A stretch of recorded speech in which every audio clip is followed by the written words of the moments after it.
On voit ici Asgreen aussi, Asgreen qui est prêt à faire feu dès le kilomètre 0, j'ai l'impression. Oui, mais peut-être aussi dans le contrôle pour son maillot jaune, probablement. Alors c'est de nouveau une OX. Si, absolument, bien sûr. Avec un équipier de Schmitt. C'est évidemment Abrahamsen. Avec Boukman, c'est parti Boukman. Et voilà, il faut pas... Et puis les coureurs qui évoluent, on voit avec le drapeau là avant 3 quarts d'eau. Oh mais grosse cassure dans le peloton. Une belle cassure, avec, on voit le maillot jaune là. Alors, je sais pas comment a eu lieu cette cassure, mais grosse cassure. Attention, qui est dans ce groupe? À 155 km de l'arrivée, on se trouve dans une situation assez surprenante, avec un peloton qui s'est scindé en deux.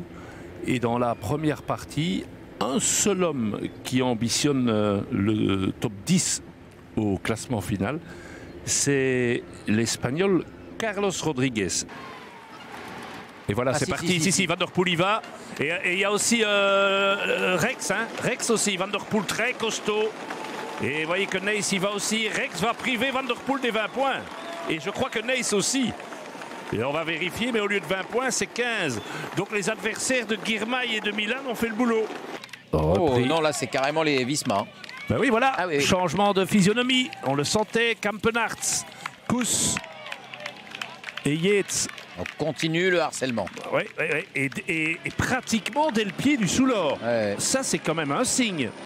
Parce qu'on parle de lui. Un petit peu relais, mais c'est vrai. Bourgman. Bourgman lâché. Et Martinez. Oh oui, ça, et Martinez qui lâche. Aïe. Aïe. Le porteur du maillot blanc, Evenepoel en difficulté, je pense. C'est ce que j'ai entendu, attention. Et je crois que c'est lui qui est juste devant là. Remco Evenepoel distancé du maillot de leader. Ouais, aïe. Et Ilan Van Wilder qui est là, juste devant lui.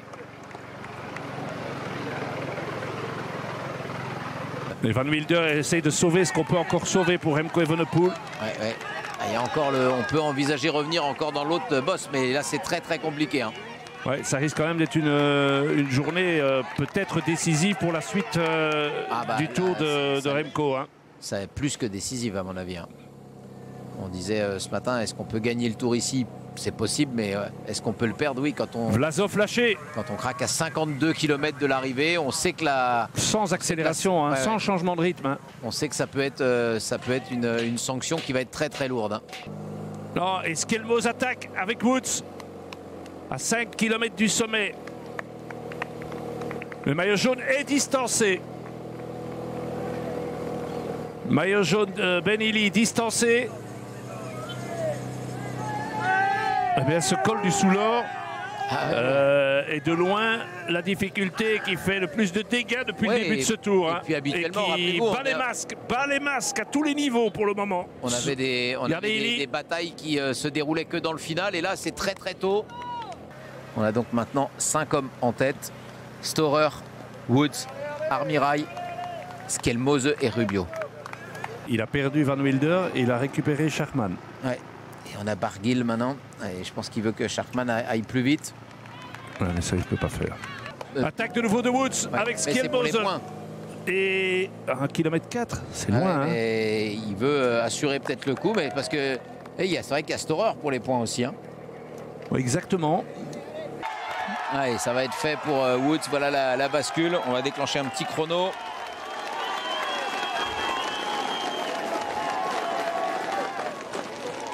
Top. Mais regardez, il est là. Ouh là là, il y a un coup de barre terrible. Il est là, Remco, non? Non, il est pas là. Non, c'est pas lui, ça. Non, devant, il est pas là. Il n'a pas explosé. Et Armirail qui a bien géré, qui connaît parfaitement cette région. Et donc 3 hommes devant. Parce qu'Armirail, il ne va pas se relever. Et Armirail est seul en tête. Ouais, Armirail, c'est du roule toujours, c'est solide. Et voilà Remco. Il était revenu pas loin. Et sans équipier, forcément là. Tout seul. Il va chercher 5 points là. c'est vrai que là, s'il avait, un équipier de plus. Voilà, Remco revient là, mais il n'est pas tout seul, hein, il est avec Yates. Je pense qu'il va peut-être ramener Yates et peut-être Solaire, non? Non. Il n'a pas de nouvelles de Solaire. Il va ramener qui là? C'est Yates. C'est O'Connor et Tejada. Et Tejada, ouais, je pense. Alors, je vous propose, quand même, hein, oui, dans la route Pogačar, c'est très bien. Mais voilà, ils sont 23, 27 maintenant dans le groupe des poursuivants. On rattrape progressivement les fuyards du matin. Et Remco est déjà là, à l'arrière. Aïe, aïe, aïe. Aïe, aïe, aïe. Et là, Wellens est en train... C'était Campenarts qui avait fait sauter Evenepoel sous l'or. C'est Wellens qui va le faire sauter dans Hautacam dès le début. Voilà. Ouais, là, il va falloir gérer maintenant comme il l'a fait là, mais il n'y a plus d'alternative. Non, il y avait la volonté d'être devant, mais simplement les gens ne le suivent pas. Ça veut donc dire, Cyril, que Remco Evenepoel est moins bien dans la montagne qu'il y a 12 mois. Oh là, Yates, il va s'écarter. Il y a de l'amour propre déjà. Il y a de l'amour attention, propre. là, ça va pas durer longtemps. Attention, parce que là, parce que Pogačar va en placer une. Il n'y a plus que Vingegaard. Donc Narvaez au sprint, ils sont déjà plus qu'à 2. Et attention, il active la moulinette. Non, mais il est déjà à bloc, hein, Vingegaard, je pense. J'ai eu la sensation que c'était dur, là, sur l'accélération de Narvaez. Mais Pogačar, vous le savez, il est capable d'en remettre une. Oui, voilà, il a déclenché la moulinette, c'est parti. Mais Vingegaard, je pense qu'il va pas se faire exploser. Il va essayer de rester à son rythme. Mais à 11 km 800. Ah ouais. Je vous avais dit, hein, il ne ferait pas preuve de la moindre mansuétude envers ses rivaux aujourd'hui. Armirail va être repris. Vous imaginez en combien de temps Pogačar a fondu sur Armirail? Ouais. On revoit Narvaez qui prépare. Là, il ne cherche pas à suivre. Vous avez vu, il ne cherche pas du tout à suivre. Hein. Voilà le maillot de champion du monde qui s'envole. Ouais, moi, mon pronostic ce matin, c'était que Pogačar allait mettre 1 minute à Vingegaard et 2 minutes à tous les autres. Ouais, c'est dur là pour Kevin Vauquelin pour suivre Remco Evenepoel. Et de nouveau, deuxième attaque de Lipovic. Elle est plus tranchante, celle-là. Et Hanley qui y va. Celle-là, elle fait mal, ouais. 1 minute derrière Vingegaard, Lipovic et Hanley. Ah oui, mais il y a un podium qui se joue là. Hein. Ils en sont conscients. Hein. Alors qu'Hanley ne peut pas suivre Lipovic. Le duel des gamins allemands et écossais. Ah, mais Hanley ne lâche pas fort. Hein. Il ne lâche pas facilement. Et là, Lipovic qui est en train de faire une bien belle gros montée, numéro. Hein. Très, très gros numéro. En attendant, lui, il est vraiment sur une autre planète, stratosphérique. En moins de 12 km, il lui a mis plus de 2 minutes dans la vue. Attention, sur la ligne. Top 2-11. 2-11 et 1-21. L'écart est de 3 minutes 32. Ouais.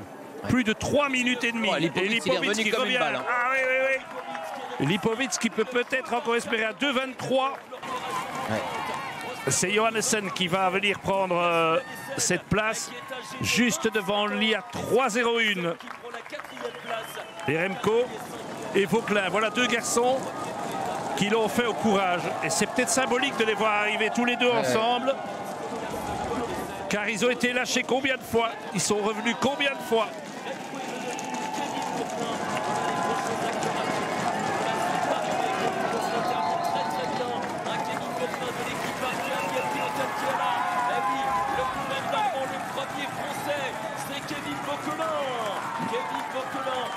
Et Remco qui doit concéder. Je que Remco là, se désintéresse de ce dernier petit effort. Oui. Ça, ce sont donc les écarts officiels. Mais tout de même intéressant de voir que Lipovic a par exemple repris 1 minute 12 à Evenepoel.